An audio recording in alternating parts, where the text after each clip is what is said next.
예수님이 이 땅에 오신 목적은 한마디로 말해서 하나님 나라를 전하기 위함이었습니다.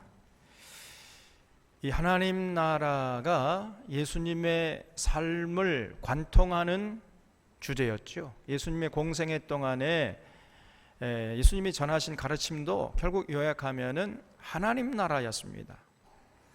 하나님 나라는 하나님이 직접 통치하시는 나라입니다. 하나님이 직접 통치하시기 때문에 그 나라에는 억울한 사람이 있을 수가 없겠지요. 또 소외되는 사람도 없을 것이고 불행한 사람도 없을 것이고 완벽한 사랑과 평화의 나라입니다. 이렇게 하나님이 직접 통치하시는 사랑과 평화의 나라를 세우기 위해서 예수님께서 이 땅에 오신 것이에요. 그래서 이 하나님 나라를 세우시려고 애를 쓰시다가 십자가에 모진 고난과 핍박을 당하셨던 것입니다. 그래서 오늘 이 누가복음 10장에서도 하나님 예수님께서 이 하나님 나라를 전하시기 위해서 애쓰시는 모습을 볼 수 있습니다. 1절을 보겠습니다. 그 후에 주께서 따로 70인을 세우사 친히 가시려는 각 동네와 각 지역으로 둘씩 앞서 보내시며 이르시되 추수할 것은 많되 일꾼이 적으니 그러므로 추수하는 주인에게 청하여 추수할 일꾼들을 보내주소서 하라 그랬습니다. 지난번 9장에서 우리가 살펴볼 때에는 예수님께서 12제자를 파송하셨죠. 그런데 10장에 넘어오면 이제 12제자뿐 아니라 70인 제자를 파송하시는 모습을 볼 수 있습니다. 그러니까 이 예수님이 하나님 나라를 전하는데 얼마나 많은 관심을 가지고 계셨다는 것을 여기서도 알 수 있습니다. 거기 추수할 것은 많되 일꾼이 적으니 한번 쳐보세요. 예수님 당시에는 온통 이 하나님 나라를 누리지 못하는 사람들 뿐이었다는 거예요. 그래서 추수할 것은 많은데 그 추수할 일꾼이 적었던 것이 예수님 당시의 현실이었습니다. 그런데 이런 현실은 오늘날도 여전히 마찬가지예요. 오늘날에도 출소할 것은 많지만은 일꾼이 적은 것이 사실입니다.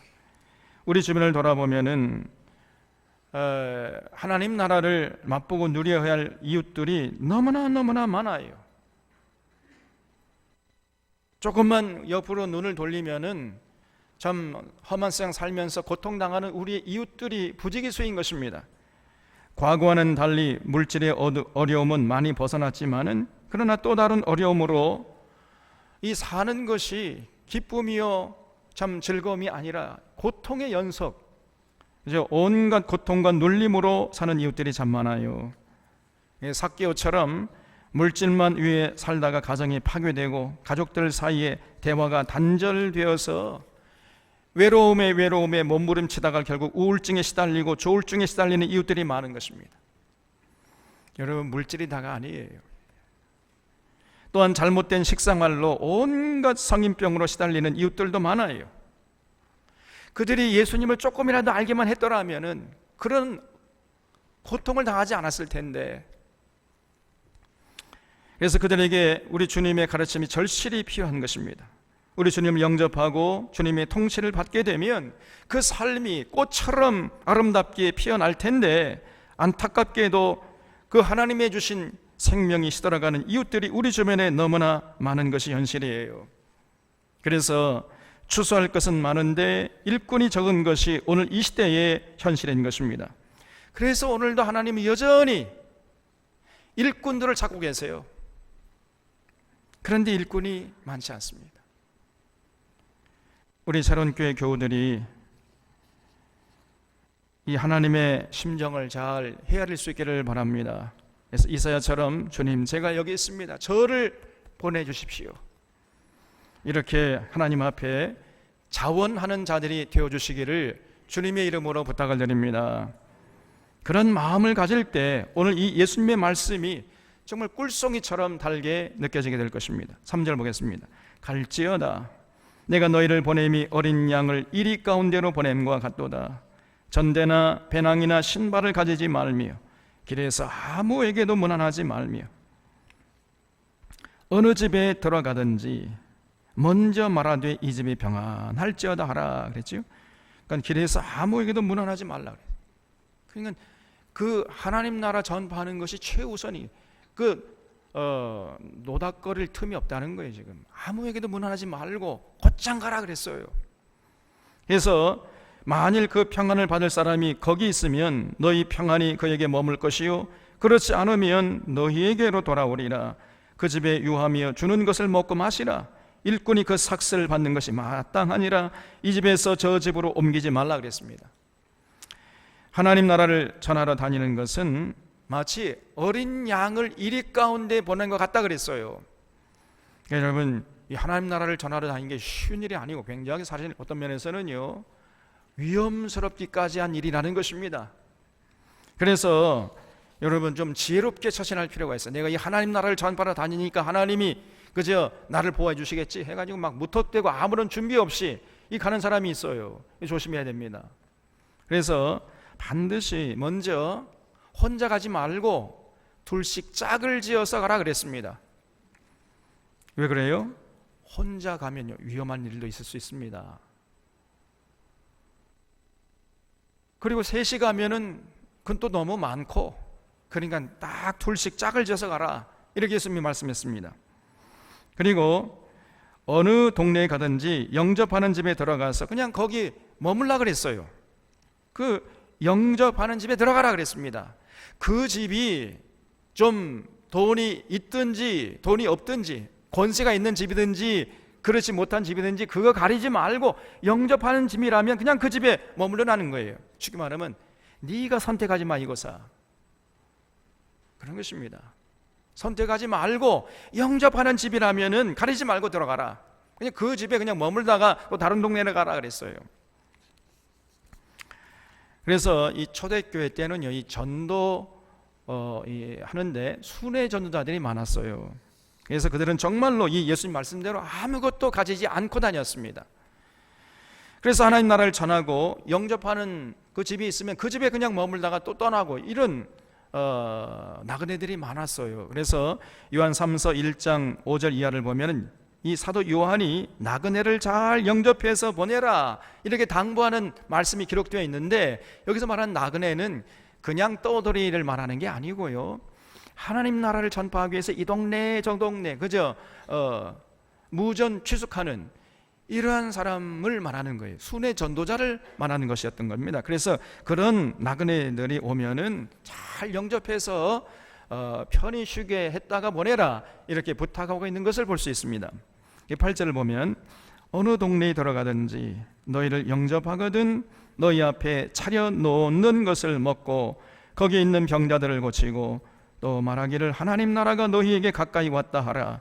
어느 동네에 들어가든지 너희를 영접하지 아니하거든 그 거리로 나와서 말하되 너희 동네에서 우리 발에 묻은 먼지도 너희에게 떨어버리노라. 그러나 하나님 나라가 가까이 온 줄을 알라 하라 그랬어요. 그래서 가는 곳마다 영접하는 집에 들어가 머물고 그 머물면서 병자들을 고치고 그것으로 그냥 그치는 게 아니라 결국은 하나님 나라를 전파하는 것이에요. 그러니까 병 고치는 것이 궁극적인 목적이 아니고 그런 병 고침을 통해서 그 제자들을 주목하면 주목하는 그 사람에게 하나님 나라를 전하는 것입니다. 그래서 하나님 나라를 전하는 것이 궁극적인 목적이었어요. 이걸 잊지 말라고 예수님께서 가르치신 것입니다. 그래서 만약에 하나님 나라를 전하는데 영접하지 않는 이런 집이 있으면 그냥 먼지를 떨어버리고 그냥 가라는 거예요. 미련 갖지 말고 다른 동네로 가서 전하라 그랬습니다. 근데 가기 전에 이 말은 꼭 하고 가라는 것입니다. 그 말이 뭐예요? 당신 하나님 나라가 가까이 온 줄 알아라. 그리고 가라는 겁니다. 여러분, 그러니까 받아들일지 말 것인지 이거는 듣는 사람의 몫이고 전하는 자는 그저 받아들이는지 말든지 그냥 선포하고 가라는 거예요. 그래서 듣든지 아니 듣든지 전하고 떠나가라. 그러면 너는 네 책임을 다한 거야. 이렇게 말씀하신 것입니다. 오늘 이 예수님의 말씀을 모든 교회는 명심해야 됩니다. 오늘 교회가 이 시대에 감당할 사역들이 산더미처럼 많습니다만은 결국 모든 교회의 사역은 하나님 나라를 전파하는 것으로 수렴되어야 돼요. 오늘 많은 교회들이 여러 가지 교회 사역을 합니다. 근데 사회 사업도 많이 하죠. 구제 사업도 많이 하고. 그런데 하나님 나라를 전하는 데는 별 관심이 없습니다. 그런 교회들이 많아요. 그래서 이 교회가 지금 사회 사업을 하는 단체인지 구제 사업을 하는 단체인지 교회인지 이 정체성을 알 수 없는 이런 교회들이 많습니다. 정말 어리석은 거예요. 그것은 교회의 본질과 정체성을 잃어버리는 우를 범하는 것입니다. 반드시 모든 교회의 사역은 궁극적으로 하나님 나라를 지향하고 하나님 나라를 전하는 것으로 규결되어야 하는 것입니다. 거기에 교회 존재의 이유가 있는 것이죠. 12절에 내가 너에게 말하노니 그날에 소돔이 그 동네보다 견디기 쉬우리라. 화 있을진저 고라시나 화 있을진저 베세다야. 너에게 행한 모든 권능을 두로와 시돈에게서 행하였더라면 그들이 벌써 베옷을 입고 제 앉아 회개했으리라. 심판때에 도로와 시돈이 너희보다 견디기 쉬우리라. 가버나움아 내가 하늘에까지 높아지겠느냐 음부에까지 낮아지리라 그랬어요. 이 고라신과 베세다, 가버나움, 예수님께서 언급하신 이 동네들은요, 이 갈릴리 북쪽에 있는 동네들이었어요. 그러니까 예수님께서 공생애 동안에 주로 이 갈릴리 북쪽에 있는 동네들을 이리저리 다니시면서 굉장한 이적과 표적을 행하셨던 것입니다. 그래서 병자들 고치시고 귀신들을 다 쫓아내고, 그리고 그들에게 그 병자를 고치고 귀신을 쫓아낸 후에 그들에게 하나님 나라를 전파했던 거예요. 회개하고 돌아와서 하나님의 통치를 받으라, 이렇게 혼신의 힘을 다해서 하나님 나라를 전파하고 다녔는데, 그러나 그 동네 사람들이 이 하나님 나라에 대해서 관심이 없었습니다. 그저 예수님께서 막 귀신을 쫓아내고 병을 고쳐주고 그래서 굉장한 이적과 표적을 행하면은 거기에 관심이 많아요. 그래서 거의 반응이 그냥 금방금방 오면서 예수님을 따라다녔지만은 궁극적으로 예수님이 전하고 싶었던 그 하나님 나라에 대해서는 관심이 없었습니다, 이 사람들이. 그래서 하나님께 돌아오지 않았어요.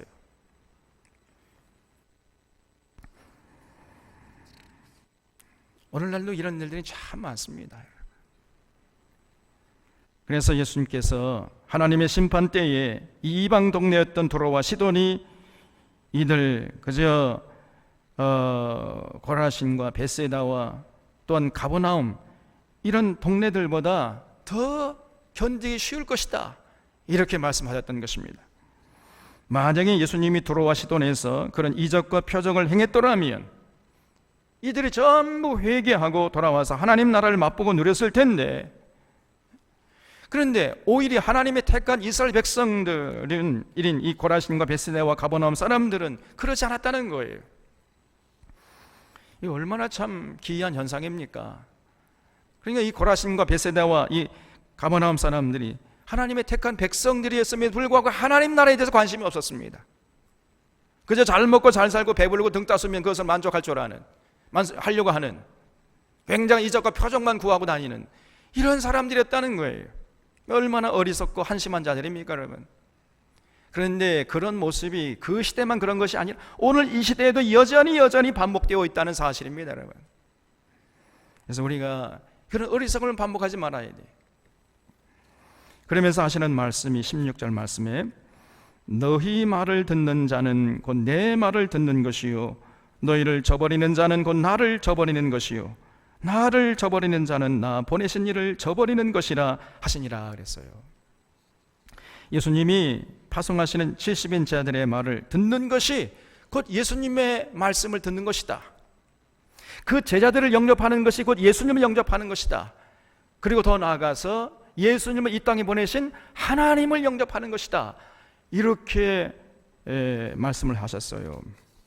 반대로 그 제자들을 영접하지 않은 것이 예수님을 저버리는 것이요, 그러면 그 예수님을 보내신 하나님을 저버리는 것이라는 거예요. 이런 긍지와 자부심을 가지고 나가서 하나님 나라를 전파하라고 부탁하신 것입니다. 여러분, 얼마나 놀라운 말씀이에요. 그래서 바울도 이런 비슷한 말을 많이 하는 것을 볼 수 있습니다. 그 대표적인 것이 에베소서 6장 20절에 나오는데 나는 하나님 나라의 사신이다 그랬습니다. 지금 바울이 로마 감옥에 갇혀 있었어요. 로마의 감옥에 갇혀 쇠사슬에 묶인 죄수의 몸으로 갇혀 있으면서 불구하고 내가 누구냐? 내가 하나님 나라를 대표하는 대사다, 사신이다. 이러한 긍지와 자부심이 있었던 겁니다. 그렇기 때문에 어떤 고난과 역경 속에서도 이 바울은 당당할 수가 있었던 거예요. 오늘 우리에게도 이런 긍지가 좀 있어야 됩니다.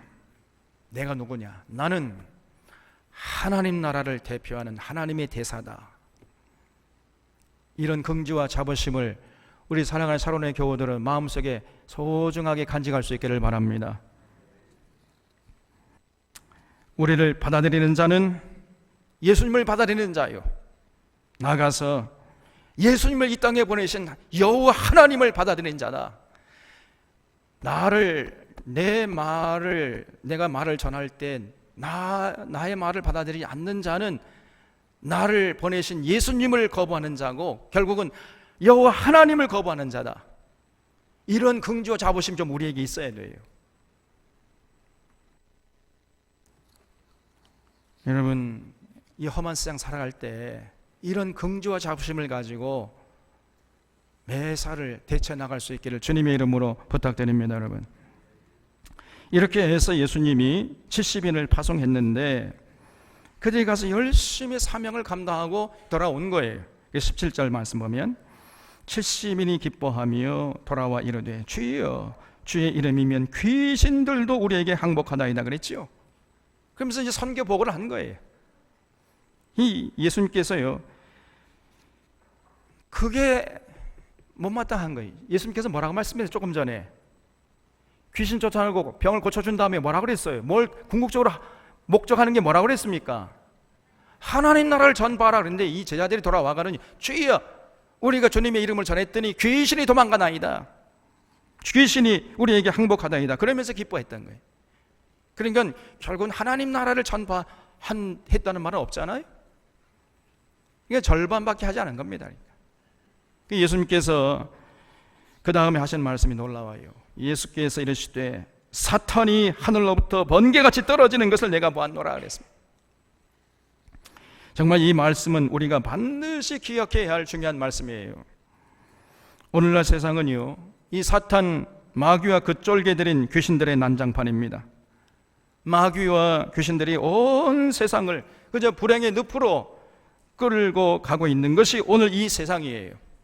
그래서 서로 의심하고 시기하고 질투가 서로 다투고 싸우고 물어뜯고 그리고 죽이고 전쟁하고 세상을 이렇게 난장판으로 끌고 가고 있는 것이 이 마귀의 세력인 것입니다. 여러분, 그래서 세상이 이렇게 요란하고 어지럽고 불행한 일들이 많은 것이에요. 이것이 아담과 하와 이후의 인류의 역사였던 것입니다. 그러면 그 사탄 마귀, 이 쫄게되는 그 귀신들, 그건 어디서 왔겠어요? 성경에서는 죽은 자들의 영혼이 귀신이 되는 것이 아니라 그랬어요. 우리는 흔히 그렇게 알고 있지요. 저 공동묘지 가면은 죽은 자 으흐 해가지고 부슬부는 이 처녀 귀신 나타나가지고 그게 아닙니다. 죽은 자들의 영혼이 귀신이 되는 것이 아니고 타락한 하늘의 천사들이 이제 이 땅에 내려와가지고 귀신이 됐다고 성경은 가르치고 있습니다. 여러분, 요한계시록 12장 7절 이하를 보면은 하늘의 전쟁이 있으니 미가엘과 그의 사자들이 용과 더불어 싸울세 용과 그의 사자들도 싸우나 이기지 못하여 다시 하늘에서 그들이 있을 곳을 얻지 못한지라 그랬어요. 그래서 하늘에서 언젠가 그 미가엘을 따르는 천사들과 또한 타락한 천사들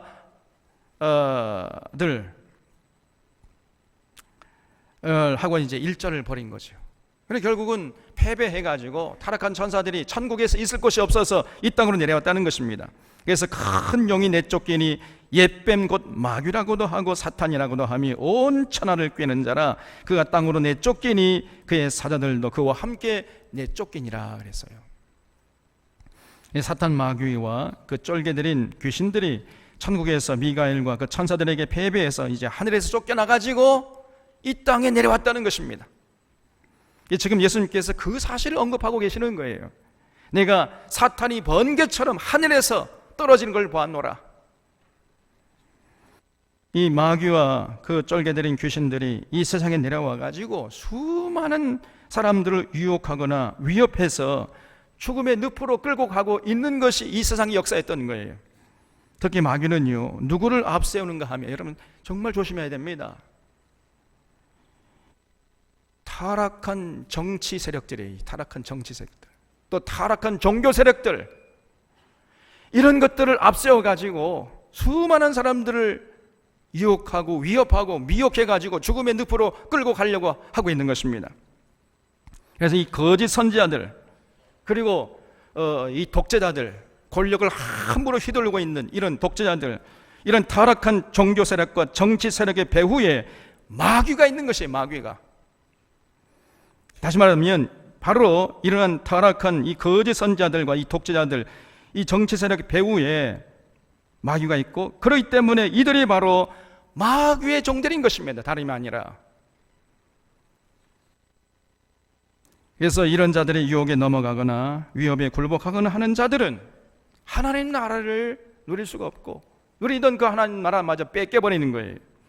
그러므로 우리는 이런 자들을 대적할 수 있도록 하나님의 전신갑주로 무장하고 있어야 하는 것입니다. 그래서 예수님께서 19절에서 아주 중요한 얘기를 해요. 내가 너희에게 뱀과 전갈을 밟으며 원수의 모든 능력을 제어할 권능을 줬으니 너희를 해칠 자가 결코 없으리라 그랬습니다. 예수님이 마귀의 미혹을 이겨내고 하나님 나라를 전할 수 있도록 제자들에게 그 하늘의 권세와 권능을 줬다는 거예요.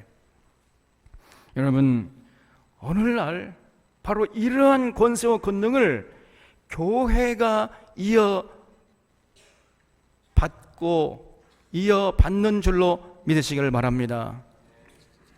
그래서 교회는요, 이런 능력을 잘 선용해서 마귀의 종들의 유혹과 위협을 이겨내고 이 땅에 하나님 나라를 세워야 할 책임과 사명이 있는 것이에요. 거기 너희를 해칠 자가 결코 없으리라. 거기 줄 쳐보세요. 이것도 잘 이해를 하고 잘 받아들여야 됩니다. 아무에게나 해칠 자가 결코 없다는 얘기가 아닙니다. 이렇게 예수님이 주시는 하늘의 능력으로 무장해서 하나님 나라를 전하면 거기 하나님이 함께 계시고, 그런 공동체, 그런 교회는요 절대로 무너지지 않는다는 것입니다. 어떠한 이 어둠의 세력들이 무너뜨리려고 해도 무너뜨릴 수가 없다는 거예요. 여러분, 그래서 교회가 건강하기만 하면은 반드시 사탄 마귀와의 싸움에서 이기는 거예요.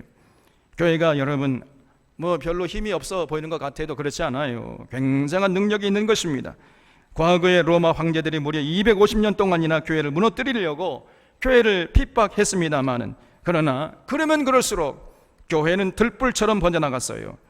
그러다가 마침내 교회를 무너뜨리려던 로마가 무너져 버렸던 것입니다. 여러분, AD 313년에.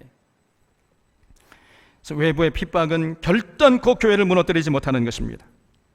그러나 교회가 내부적으로 타락하고 부패하게 되면 여지없이 무너져 버려요.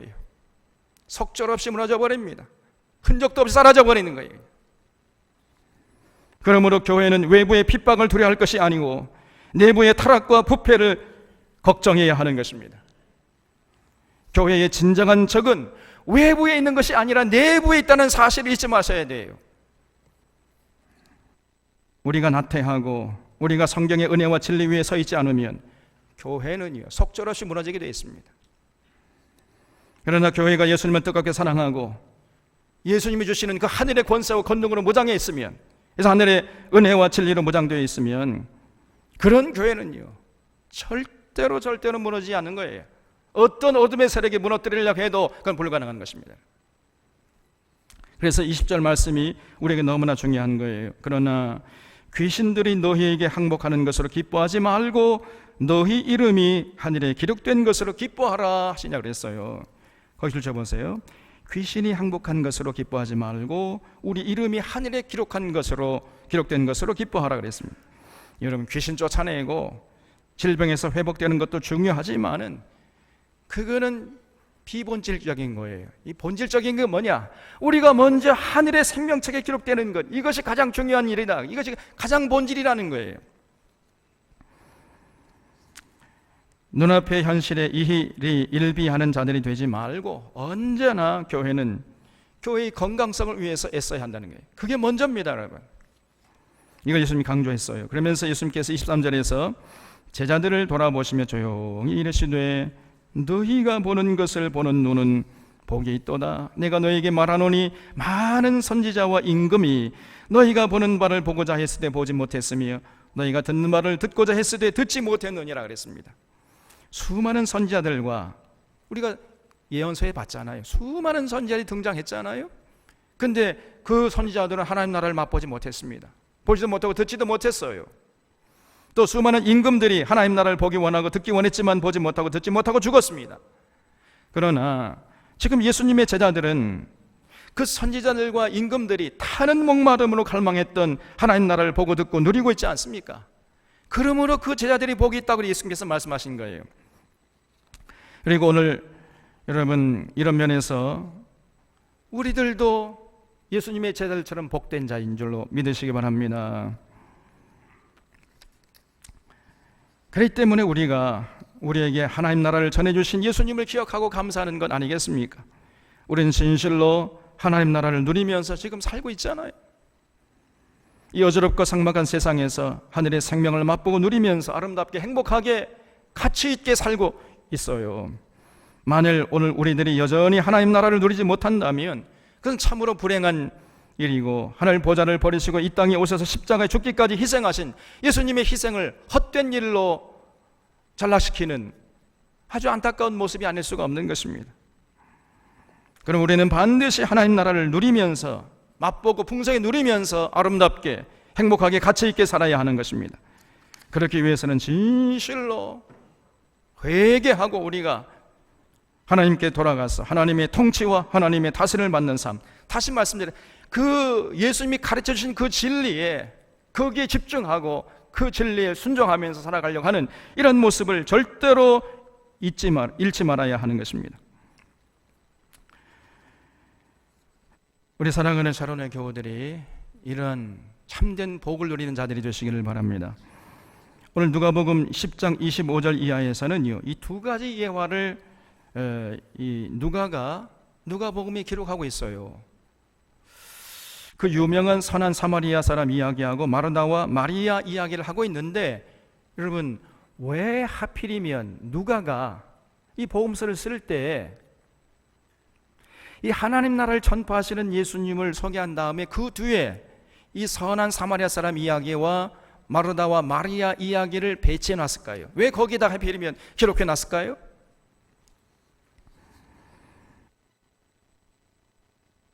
이 사람들이 하나님 나라를 누리지 못한 이유가 무엇인지를 잘 살펴보고 우리들은 그런 실수를 더 이상 반복하지 말라는 그런 의미에서 이 두 가지 예화를 바로 거기에 기록해 놨던 것입니다. 25절 보겠습니다. 어떤 율법 교사가 일어나 예수를 시험하여 이르되 선생님, 내가 무엇을 해야 영생을 얻겠습니까? 이렇게 물었어요. 그래서 예수님께서 율법에는 뭐라고 기록되었으며 네가 어떻게 읽느냐 이렇게 되물으셨습니다. 여러분, 이 예수님 누가 물으면 언제나 되물으세요. 그래서 정답을 스스로 생각해가지고 스스로 맞출 수 있는 그런 질문을 하셔가지고 정답을 스스로 그 사람, 질문한 사람이 입으로 말하게 한 다음에 내 말이 옳도다, 가서 그와 같이 하라, 이렇게, 이것이 예수님의 대화법이었습니다. 근데 사실은 이것은 유대 문화에서 온 것이에요. 유대인들은요, 이런 대화법이 아주 잘 발달되어 있습니다. 그래서 학교에 가도요, 절대로 교사가 일방적으로 정답을 가르쳐 주지 않습니다. 항상 묻고 대답하면서 이렇게 공부하는 거예요. 그러면서 토론하는 것이 유대의 교육 방식입니다. 그래서 여러분, 우리가 묻고 대답할 때 우리의 이성이 작동되면서 창의성이 생기는 거예요. 여러분, 물으려면은 우리가 생각해야 되잖아요. 이 이성이 작동되지 않고 물을 수 있습니까? 또 어떤 물음에 질문에 대답할 때 이성이 작동되지 않고 대답할 수 있어요? 없잖아요. 전부 이 묻고 대답할 때 이성이 작동돼야 되는 거예요. 그러면서 이제 생각을 깊이 할 수 있는 능력의 소유자가 되는 것입니다. 그리고 이제 이렇게 묻고 대답하면서 자기의 생각을 다른 사람들이 잘 이해할 수 있도록 쉽게 전할 수 있는 능력의 소유자가 되요. 그러면 이제 이런 사람이 세상에 나가면은 그 사람이 사람들에게 이제 칭찬받고 존경받고 리더십을 가진 지도자가 되는 거예요. 그래서 유대인들이요, 지금 온 이 지구상에서 뛰어난 인물들이 그렇게 많이 배출되는 이유가 바로 여기에 있는 것입니다. 그래서 이 특별히 유대인들은요, 안식일에 제가 몇 번 말씀드렸잖아요. 온 가족이 모여가지고 실컷 먹고 마신 다음에 성경 가지고 토론하는 거예요. 성경 가지고, 다른 거 가지고 하는 게 아니고. 이것을 탈무딕 디베이트 혹은 하브로타라고 합니다. 예수님도 유대인이었기 때문에 아주 어렸을 때부터 이 예수님의 부모님으로부터 이런 훈련을 받았던 겁니다. 그래서 다시 한번 우리 부탁드리건데, 우리 사론의 교우들도 항상 집에서 자녀들과 대화를 많이 하시길 바랍니다. 자녀들과 대화를 많이 하는 부모가 최고의 부모예요. 우리 사론의 교우들은 전부 최고의 부모들이 되어주시기를 주님의 이름 부탁드립니다. 여러분은 쉽게 솔직히 한번 말해보세요. 최고의 부모를 누구라고 생각하고 있습니까? 돈 많이 벌어다 주는 부모, 그렇게 생각하고 있지요? 아니에요? 솔직히 얘기해 보세요. 돈 많이 벌어다 주면 그건 최고의 부모다. 잘 먹고 잘 살게 해주고, 무슨 고급 호텔에 가지고 그냥 스테이크 썰고 그렇게 만들어주면 좋은 부모요? 그거는 천박한 부모예요. 진짜 좋은 부모가 누구냐? 늘 대화하려고 하는, 자녀와 대화하고 진리에 대해서 묻고 대답하고 바로 이런 부모가 진실로 훌륭한 부모인 줄로 믿으시기 바랍니다. 여러분, 이거 아멘 소리가 작잖아요 지금요. 그래서 우리 사론의 교우들도 항상 집에서, 여러분 가정 예배 드리라 그랬죠? 성경 가지고 가정 예배 드릴 때 일주일에 딱 한 번 하라 그랬잖아요. 일주일에 한 번만. 그래서 잘 먹고 마시고 막 즐겁게 웃고 떠들다가 성경 가지고 디베이트 하는 거예요. 하브루타, 묻고 대답하고. 이걸 반드시 실천해 주시기를 바랍니다. 세상에는 두 종류의 사람이 있다 그랬어요. 가정 예배 드리는 가정 사람과 드리지 않는 사람하고 두 가지 종류가 있을 뿐입니다. 정말 중요한 거예요. 그래서 어쨌든 예수님께서 이렇게 되물으시니까 율법사가 대답하기를, 그거야, 율법에는요 이렇게 기록되어 있는데 뭐냐면은 마음을 다하고 목숨을 다하고 힘을 다하여 주 너희 하나님을 사랑하고 또 네 이웃을 네 몸과 같이 사랑하라, 이렇게 기록되어 있습니다. 제가 이렇게 읽었습니다 라고 대답을 했어요. 그러니 예수님께서 네 대답이 옳도다, 가서 이를 행하라, 그리하면 살리라 그랬어요. 이 율법을 행하면, 하나님 사랑하고 이웃을 사랑하면 네가 영생을 얻게 될 것이다, 이렇게 말씀하신 거예요. 여러분, 그러니까 지금 예수님께서 내가 어떻게 하면 영생을 얻겠습니다, 이런 질문에 대해서 율법을 다 지켜라, 이런 얘기예요. 우리가 잘못하면 이 율법, 예수님을 율법주의자로 이렇게 오해할 수도 있잖아요. 그 정도로 강력하게 말씀하신 것입니다. 예수님께서 하나님을 사랑하고 내 이웃을 사랑해라, 그러면 네가 살 것이다. 그러니까 이 사람이요, 예수님께 잘 보이려고 다시 물었어요. 29절에 그 사람이 자기를 옳게 보이려고 예수께 여짜오되 그러면 내 이웃이 누구니까, 이렇게 물었습니다. 참, 예수님, 그러면 제가 이웃을 사랑하고 싶은데 이웃이 누군지 알려주셔야 제가 이웃을 사랑할 거 아닙니까 예수님? 이렇게 질문한 거예요. 그러니까 이 질문에 대해서 예수님께서 비유를 들어서 답변하신 것입니다. 어떤 사람이 예루살렘에서 여리고로 내려가다가 강로를 만났다는 거예요. 이 예루살렘은 해발 한 800m 정도에 조성된 그 높은 산에 조성된 도시입니다. 그냥 아크로폴리스라고 그래요. 높은 산에 조성된 도시다. 그래서 이 예루살렘은 아크로폴리스였어요. 반면에 여리고라는 땅은요 아주 땅 밑에 해저입니다. 해저. 그러니까 바다 수위보다 더 낮은 약 해저 250m 정도에 조성된 땅이었어요. 그래서 예루살렘과 여리고의 표고차가 한 1km 이상 되는 굉장히 그 고도차가 많은 이런 곳입니다. 그러니까 예루살렘과 여리고 그 사이에 굉장한 험한 산지가 놓여져 있었고 아주 급경사를 이루고 있었다는 것을 알 수 있습니다. 가보지 않아도 뻔한 거예요. 여러분, 그렇게 상당히 험한 이 산지에, 이 경사로에는 반드시 누가 숨어 있지요? 강도떼가 숨어 있잖아요. 그래서 그 사람이 이제 예루살렘에서 볼일을 보고 여리고 자기 고향으로 내려가다가 강도를 만났다는 것입니다. 그래서 이 사람이 그냥 재산 다 뺏기고 막 거의 죽을 정도로 흠씬 두들겨 맞아가지고 신음하고 있었어요. 근데 그 옆을요, 제사장이 지나갔다는 거예요. 제사장이 보고도 못 본 채 그냥 가버렸습니다. 또 레위 사람이 이렇게 보고 못 본 채 가버렸어요. 그런데 세 번째로 이 사마리아 사람이 가다가 보고 자기 길을 멈추고 돌아와서 그 강도 만난 사람 그 상처를 씻겨주고 그 사람을 데리고 여관까지 가서 그 여관 주인에게 이 사람을 좀 치료해 달라고, 내가 다시 돌아와서 치료비를 댈 테니까 이렇게 부탁하고 갔다는 거예요. 이 33절에 어떤 사마리아 사람은 여행하는 중 거기 이르러 그를 보고 불쌍히 여겨 가까이 가서 기름과 포도주를 그 상처에 붓고 싸매고 자기 짐승에 태워 주막으로 데리고 가서 돌보아 주니라. 그 이튿날 그가 주막 주인에게 데나리온 2를 내어주며 이르되 이 사람을 돌보아 주라. 병이 더 들면 내가 돌아올 때 갚으리나 하였으니 내 생각에는 이 세 사람 중에 누가 강도 만난 자의 이웃이 되겠느냐. 이렇게 예수님에게 질문한 율법사에게 예수님이 되질문했어요. 그러면 여러분, 율법사가 생각해보고 어떻게 대답을 해야 마땅했습니까? 그 사마리아 사람입니다, 이렇게 대답을 해야 할 거 아닙니까? 그런데 이 율법사는요, 그렇게 대답하는 것이 싫어가지고 37절 보면은 자비를 베푼 자니이다, 이렇게 대답하고 말았습니다. 왜 이렇게 대답했을까요? 왜냐하면은 당시 유대인들은요, 사마리아 사람 하면은 그 사람으로 취급하지 않고 개되지만도 못한 존재로 취급했던 거예요. 이 사마리아 사람들은 아수르 왕 살만 에셀에게 BC 721년에 정복을 당했습니다.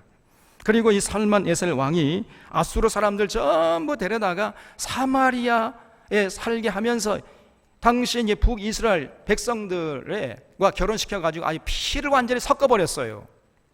그러니까 사마리아 사람 그러면은 피가 섞인 자들이다, 이런 닉네임이 붙어 있었던 것입니다. 그러니까 유대인들이 사마리아 사람을 보기만 하면은 너희들은 저 이방인의 피가 섞인 개되지만도 못한 것들이야 이것들아, 이러면서 이제 조롱했던 것입니다.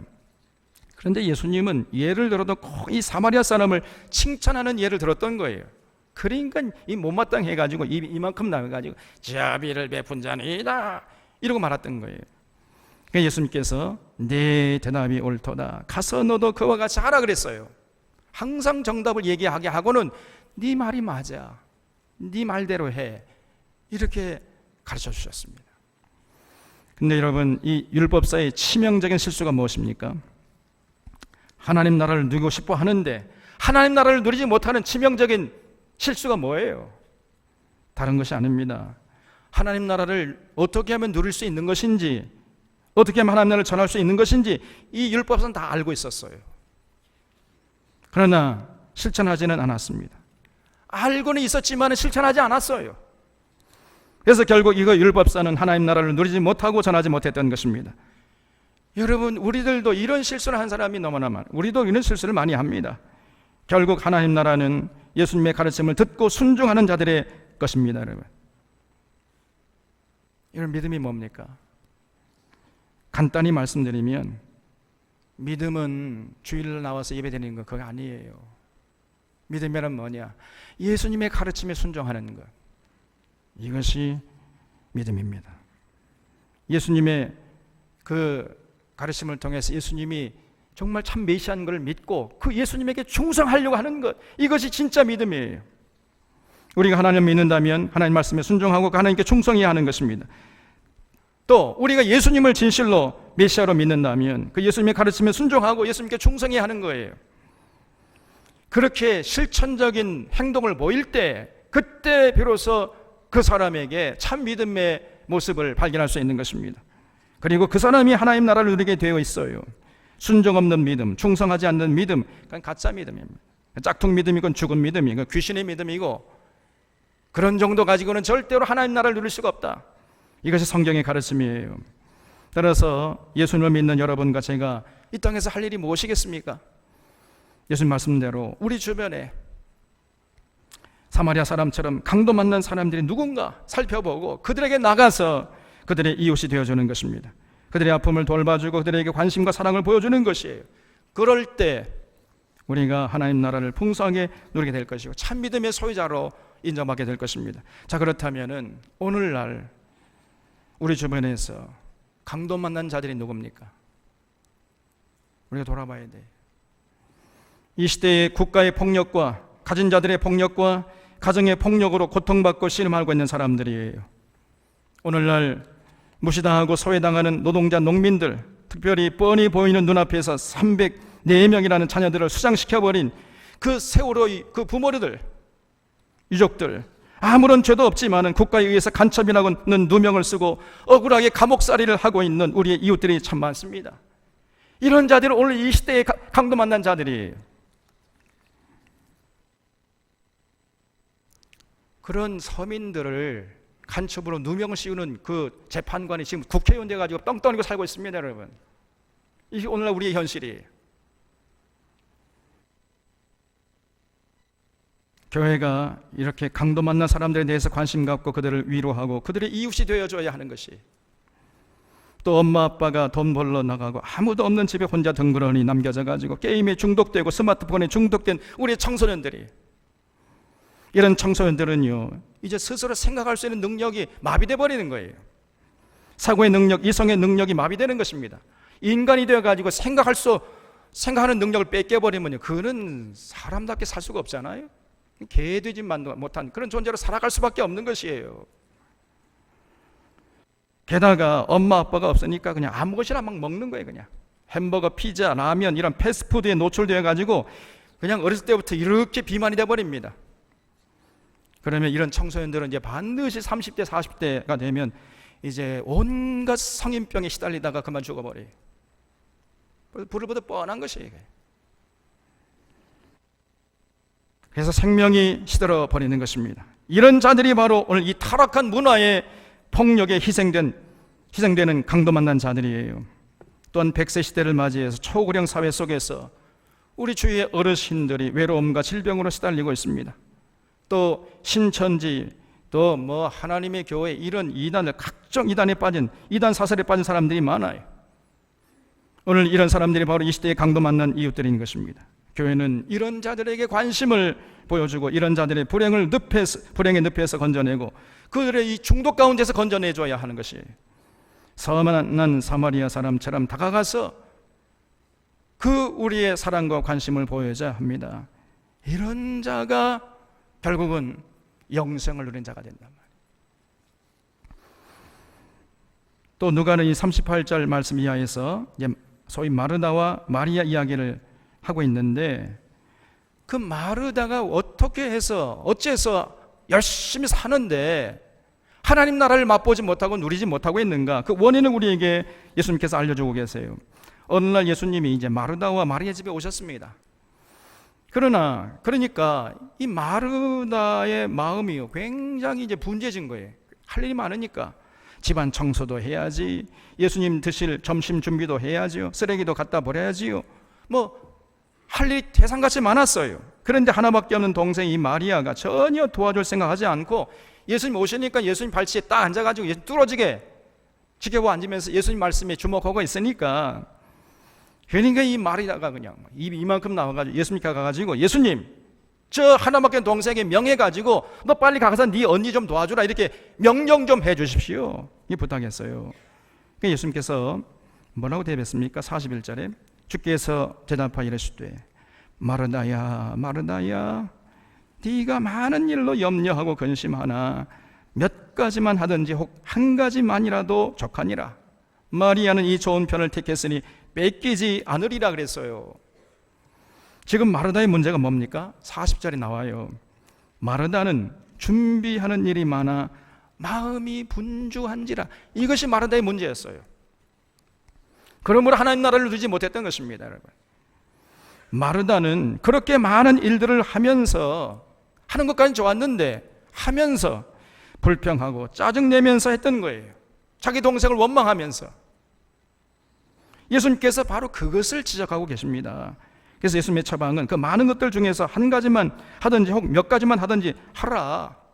왜 그렇게 많은 일을 하면서 짜증내면서 원망하면서 불평하면서 하느냐? 그럴 바에는 하지 말라는 거예요. 그래서 중요한 것은 이것저것 많이 하는 것이 아니고 감사함으로 자발적으로 할 수 있는 범위 내에서 하라는 것입니다. 근심하고 불평하면서 짜증내면서 할 바에는 차라리 하지 말라는 거예요, 여러분. 이미 마리아는 그 길을 택했기 때문에 뺏기지 않을 것이다, 이렇게 말씀하신 것입니다. 여러분, 부엌에서 식사 준비하는 것은 천한 일이고, 책상에 앉아서 공부하는 일은 귀한 것, 성경 공부하는 건 귀한 것이고, 이런 차원에서 하신 말씀이 아니에요, 여러분. 이걸 잊지 마셔야 돼요. 모두가 귀한 것입니다. 그래서 부엌에서 성경 공부하는 사람들을 대접하기 위해서 점심 식사 준비하는 것도 귀한 것이고, 그리고 책상에 앉아서 성경 공부하는 것도 다 귀해요.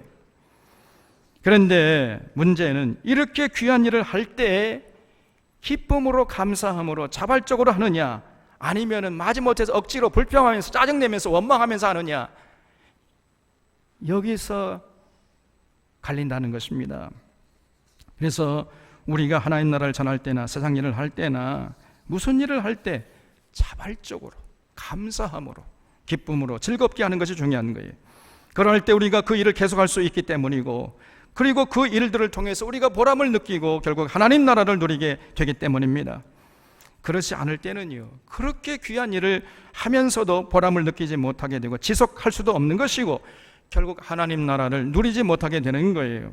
그래서 직장에서나 학교에서나 집에서나 교회에서나 무슨 일을 할 때도 다 마찬가지입니다, 여러분. 이런 진리는 똑같이 적용되는 거예요. 그래서 우리 사랑하는 교우들에게 부탁을 드립니다. 정말 이 일이 귀하다 싶으면은 여러분 억지로 마지못해서 특별히 이해타산으로 하는 이런 모습이 절대 없도록 조심해 주시기를 주님의 이름으로 부탁을 드립니다. 정말 이 일이 귀하다 싶으면요, 감사함으로 기쁨으로 즐겁게 자발적으로 하는데 최선을 다해 주시기를 주님의 이름 부탁드립니다. 그런 자들이 하나님 나라를 누리는 거예요. 그리고 한 가지 더 기억할 것은 교회가 하나님 나라를 전하는 사명을 감당하기 위해서라도 무엇보다도 우리는 성경 말씀 앞에 최우선적으로 서야 됩니다. 오늘날 교회가 자꾸만 어두워지는 현실 앞에서 할 일은 산더미처럼 쌓여가요.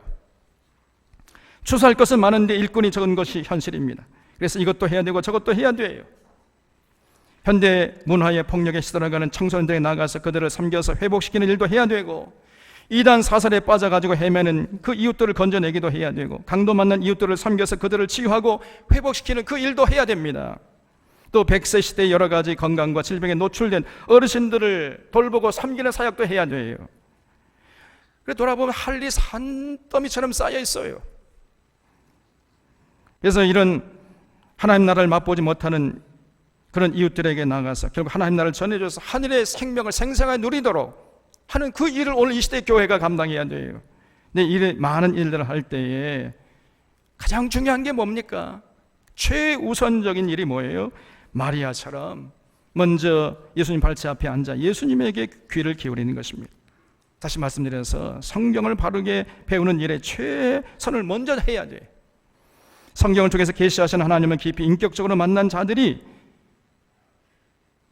그들만이 그 사랑과 그 은혜와 그 지혜를 공급받아가면서 교회의 사명을 감당할 수 있는 것이고, 그렇게 될 때야 이 마르다 같은 실수를 범하지 않고 기쁨으로 감사함으로 창의적으로 자발적으로 그 주님 주신 사명을 감당할 수 있게 되는 것입니다. 그리고 그 일들을 지속적으로 감당할 수 있게 되는 거예요. 그렇기 때문에 교회의 가장 핵심은 성경을 가르치고 배우는 일입니다. 이것을 통해서 하늘의 지혜와 권능을 얻어서 감사함으로 기쁨으로 권세 있게 감당하고 또 주신 사명 감당하다가 또 이제 번아웃 될 때가 있어요. 지치고 힘들 때가 있습니다. 그때는 다시 하나님 말씀 앞에 서서 원기로 회복하는 이런 선순환의 모습을 반드시 교회는 갖춰야 돼요. 앞으로 우리 교회가 이제 많은 사역들을 계획하고 감당할 터인데 이 귀한 예수님의 가르침을 잊지 않기를 바랍니다. 성경 강좌와 교회의 다양한 사역이 유기적으로 잘 연결되어서 순환되어야 돼요. 최우선적으로 하나님 말씀 앞에 우리의 인격이 온전히 서서 하나님과 교제하고 깊이 만한 체험이 있을 때 교회가 비로소 이 시대에 주어진 교회의 사명을 참 기쁨으로 감사함으로 풍성하게 잘 감당하게 될 것입니다. 아무쪼록 우리 사론의 교우들은 이 땅에 하나님 나라를 전하러 오신 예수님의 그 사랑과 그 은혜를 헛되이 않게 하기 위해서 기쁨으로 감사함으로 최선을 다해서 예수님 사랑하고 예수님의 가르침에 순종하면서 하나님 나라를 누리고 그 나라를 힘차게 전하는 아름답고 복된 삶이 될 수 있기를 주님의 이름으로 부탁합니다. 기도하겠습니다.